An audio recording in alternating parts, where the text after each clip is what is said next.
Within this series, what we delve into is Villanelle's past and what family actually means to her. Deep down, she is so desperate for that connection that everyone else seems to have. You know, she sees Eve with Nico and Constantine with his daughter, and I think she's just craving some sense of belonging.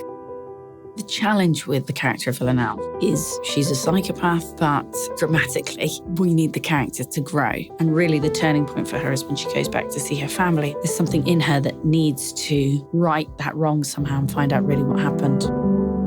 Villanelle does get affected by the goings-on in season 3. She's affected by her mother and her family.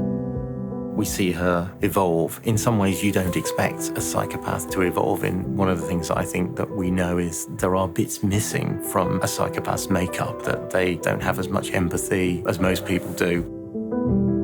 I think that's actually what people have enjoyed about her, is that they do find sometimes humanity in her. What I think is interesting is after she does meet her family, how that then affects her going forward. You definitely do see a different side to her this series. The Eve-Carolyn relationship, the Eve-Villanelle relationship, the Eve-Nico relationship have really deepened and evolved, and that's what can grow because you have the continuity in the relationship with your fellow actor.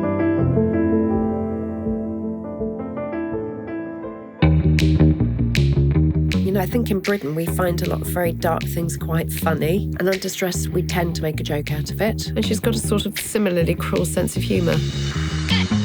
Villanelle is obviously a psychopath, but she carries out her assassinations with such a wit and panache that it just makes her a very lovable character. And the humour tends to come from the situations and from her refreshingly frank, simple attitude to what she's doing. It's something we all wish we had, that we could just walk into a room or walk into a space and act and do what we most desired without worrying what anyone else thought of us. But I think it's also important that she's rooted in an emotional truth, and that's also to do with Jodie and just her ability to really track that spectrum within her performance. It's what makes her so good in that part. Jodie is a phenomenal actor. She has the ability to turn her emotions, so just in the flicker of an eye, she's being kind of aggressive and then she's being funny and vulnerable. That really is the tone of the show, I think, Killing Eve. It's kind of a juxtaposition of violence with comedy. I don't want to give all my secrets away, but a lot of myself is in her in regards to the comedy and the sense of humour, probably a little too much, actually. I think that's what makes her, at least I hope, fun to watch.